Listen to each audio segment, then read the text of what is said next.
Hello guys, আসসালামু আলাইকুম। আজকে আমরা দেখব কিভাবে চং ঘুড়ির ডাক বা ব্যানার তৈরি করতে হয়। তো প্রথমে আমরা একটি পাওয়ার বা স্পিরিটের বোতল নিয়ে নিব।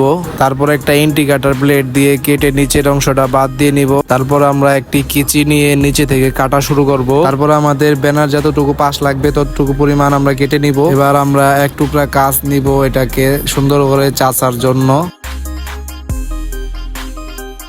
তো আমরা কিন্তু ব্যানারটা চেয়েছে অনেক পাতলা করে ফেলেছি। বেশি পাতলা করলে আবার ফাটার সম্ভাবনা আছে, তাই আমাদের যতটুকু দরকার আমরা ততটুকু পরিমাণ পাতলা করে নিব। আমাদের কিন্তু প্রায় কমপ্লিট হয়ে এসেছে। তো বন্ধুরা, এবার দেখুন বোতলটা কি পরিমাণ পাতলা করতে হবে। তো এবার আমরা এই ঘুড়ির ডাকটি লম্বা একটি চুটির সাথে দুই মাথা বেঁধে নিব। আর চুটিটা কিন্তু অবশ্যই শক্ত হতে হবে, না হলে কিন্তু ব্যানার সুন্দর ডাকটা পাওয়া যাবে না। তো আমরা এবার ব্যানার এক মাথা বাঁধবো এক সাইডে।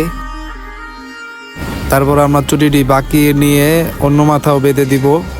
তো বন্ধুরা, আমাদের দুনো মাথা কিন্তু বাঁধা হয়ে গিয়েছে। এবার আমরা যদি কোনো জায়গায় আঁকা বাঁকা থাকে বা মোটা হয়ে থাকে, আমরা সেই জায়গাটুকু কেচি দিয়ে সুন্দরভাবে পাতলা করে নিব, সমান করে নিব। তো কেচি দিয়ে কেটে সমান করার পর আমরা এক টুকরা সিরিজ কাগজ নিব। সিরিজ কাগজটি দুই টুকরা করে কাটতে হবে, নাহলে কিন্তু ব্যানারটি সাইড দিয়ে নষ্ট হয়ে যাবে। তো আমরা সিরিজ কাগজটি দুই টুকরা করে কেটে নিব। এবার আমরা ব্যানার দুই পাশে দিয়ে এটা ভালো করে ঘষে সুন্দরভাবে পাতলা করে নিব, যাতে ডাকটা সুন্দর আসে।